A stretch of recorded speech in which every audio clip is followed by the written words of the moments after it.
Сейчас в Коми идет административная реформа. Насколько она сейчас продвигается? Вы не раз говорили в своих выступлениях и интервью, что количество чиновников в республике будет значительно сокращено. Ну, незначительно, я не знаю, там процентов 15-20.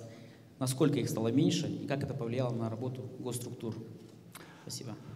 Это действительно такое системное решение было. Оно закреплено соответствующим нормативным документом правительства по административной реформе, снижению, сокращению чиновничьего аппарата. Это решение было, что в течение 3 лет он должен сократиться на 20%. Реализация этого решения, она прописана, так сказать, по датам и срокам. Срыва в этом смысле нет, то есть сокращение это реально идет. В чем его эффективность может быть, да, и есть, это можно охарактеризовать несколькими, да, направлениями. Первое, даже не столько важно вот, сокращение, да, расходов на функционирование аппарата, сколь его более эффективное применение. Это первое. Второе.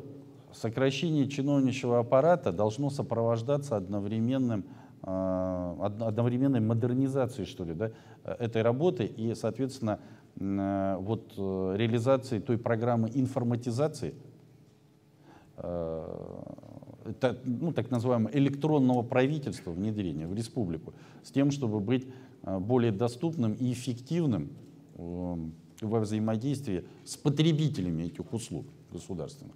Вот это важный элемент, который мы параллельно реализуем, и здесь достаточно хорошо мы продвинулись вперед, даже вот на российском уровне. И это уже тоже, так сказать, можно пощупать и ощутить руками.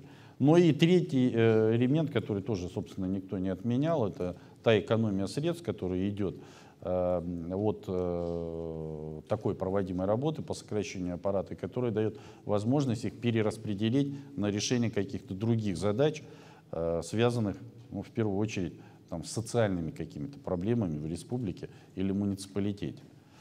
Поэтому исполнение программы контролируется. Мы готовы по окончанию этой программы отдельно доложить, как правительство, вот как на всех уровнях это прошло, что это дало в цифрах, людях и в управленческом, так сказать, эффекте.